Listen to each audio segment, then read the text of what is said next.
Beaucoup de personnes ne savent pas que tout ce qui leur passe par la tête ne vient pas forcément d'elles. Toutes les pensées qui nous viennent à l'esprit peuvent avoir trois origines. Soit elles viennent de Dieu, à nous communiquer par le ministère de notre ange gardien, soit elles viennent de notre propre esprit, suite à une réflexion, une méditation, soit elles viennent des esprits mauvais, les démons.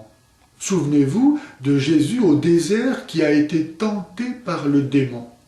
Si donc lui a eu de drôles de pensées, à plus forte raison, pouvons-nous comprendre que nous-mêmes nous en ayons.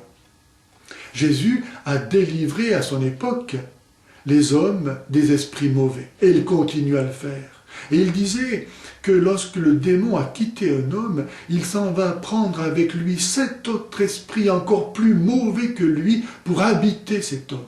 Ce qui veut dire que lorsque l'humanité a été délivrée du pouvoir du démon, si elle ne reste pas fidèle au Christ, son état final devient pire, 7 fois pire qu'avant. Et de fait, l'Apocalypse nous décrit la cité terrestre à la fin du monde comme n'étant qu'un repère d'esprits impurs.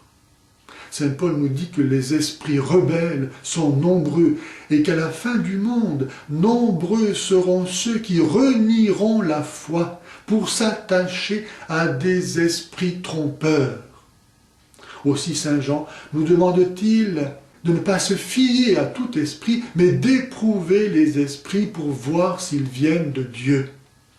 Si une pensée nous entretient de ce qui est agréable et plaisant au corps, il s'agit de l'esprit de la chair, qui lutte, nous dit saint Paul, contre la vie de notre esprit. Par les délectations de la chair, il veut nous faire oublier et donc perdre la vie de notre âme. Le désir de la chair, c'est la mort, nous dit saint Paul. Si une pensée nous entretient de vanité, du désir d'être honoré, il s'agit de l'esprit du monde, qui est pire que l'esprit de la chair, parce qu'il développe en nous le plus grand de tous les péchés, l'orgueil, et nous fait perdre les vraies joies que nous prendrions à contempler, non pas les choses humaines, mais les choses du ciel, par le ministère des anges et leur enseignement. Ce qui est élevé aux yeux des hommes, nous dit Jésus, est objet de dégoût devant Dieu. Si survient amertume, méchanceté, colère, violence en nous, il s'agit là de l'esprit du mal, de Satan lui-même.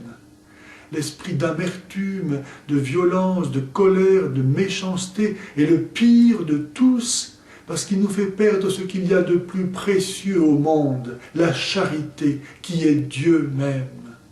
Celui qui n'a pas le repos et la paix de l'âme ne peut pas jouir de la vision amoureuse de Dieu, qui a sa demeure dans la paix profonde et véritable. Comme le dit le psaume 75, verset 3, « Dieu habite dans la paix ». Les pensées que ces 3 mauvais esprits communiquent, comme toutes celles qui nous feraient perdre le repos et la paix de notre âme, nous devons les fuir comme la mort elle-même. C'est pourquoi, jour et nuit, en toute rencontre, il nous faut abattre ces 3 esprits mauvais, l'esprit de la chair, l'esprit du monde et l'esprit de malice, qui est le pire de tous et celui dont le contact souille le plus. Et pour cela, il faut connaître les ruses du démon, qui va jusqu'à se déguiser en ange de lumière pour mieux nous tromper. Mais savoir aussi que l'esprit de l'homme peut être à ce point subjugué par ces mauvais esprits, si bien par eux réduit en esclavage, que l'âme en vient à jouer vis-à-vis d'elle-même le rôle de ces mauvais esprits. C'est ce qui arrive lorsqu'on s'est familiarisé avec eux, lorsqu'on a pris l'habitude de consentir aux mauvaises pensées qu'ils suggèrent. Alors l'esprit de l'homme devient si charnel, si mondain, si méchant et révolté que sans l'inspiration d'aucun de ces mauvais esprits, il conçoit et enfante de lui-même les mouvements de la sensualité, les désirs des vanités mondaines, et pire que tout, les pensées amères et perverses, les médisances, les mauvais soupçons, les appréciations injustes. Et dans ce cas-là, il devient très difficile de savoir qui parle, si c'est l'esprit de l'homme ou l'un de ses démons. Mais qu'importe après tout, puisque le langage est le même. En tout cas, si c'est le démon, il faut ne pas avoir peur, car la peur est l'une des armes favorites du démon, par laquelle nous lui donnons justement le pouvoir qu'il va utiliser. Mais il faut implorer la miséricorde de Dieu et chasser ce démon au nom de Jésus. Et si vous obéissez à un directeur de conscience sage et expérimenté, vous serez fort pour repousser cet ennemi et ses attaques. Si c'est votre propre esprit qui parle, alors vous devez le reprendre vivement et gémir d'être tombé dans l'esclavage des démons. Il vous faut confesser d'avoir consenti habituellement à ces suggestions, recevoir le pardon de Dieu, et cela fait, la grâce aidant, vous pourrez recouvrer votre liberté.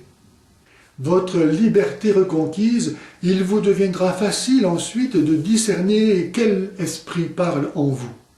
Pour cela, ayez recours au témoignage de l'Écriture sainte, au témoignage de votre conscience, au témoignage de votre directeur de conscience, sage et expérimenté.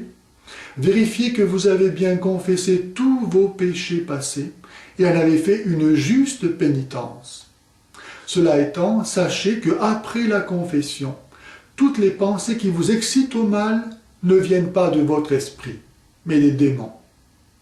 Et quelque multipliées, pressantes et honteuses que soient ces pensées, vous ne méritez aucun blâme à les avoir, pour peu évidemment que vous ne mettiez pas de négligence à les repousser. Vous mériteriez alors une remise des peines du purgatoire que vous aurez valu vos péchés passés, des grâces abondantes pour cette vie et une grande récompense dans le ciel. Encore une fois, la faiblesse d'une âme et l'habitude qu'elle a contractée de céder habituellement aux pressions des esprits mauvais peuvent l'avoir réduit à un tel degré de misère qu'elle remplit en véritable esclave du péché le rôle même du diable. Sans y être excitée par aucun esprit mauvais, elle s'excite elle-même de plus en plus au mal. Elle n'a pas la nature du démon, mais parce qu'elle en remplit le rôle, elle mérite d'être appelée diabolique. Et malgré cette façon de faire satanique, cet assujettissement au péché, et parce que Jésus nous a délivrés du pouvoir du démon, elle peut recouvrer sa liberté, moyennant le repentir, la confession et la pénitence. Ainsi, celui que sa conduite rendait digne d'être compté parmi les réprouvés et maudits, peut trouver le salut et prendre place parmi les plus grands saints de Dieu. Gloire à Dieu qui nous a délivrés du pouvoir du démon et donné la vie éternelle.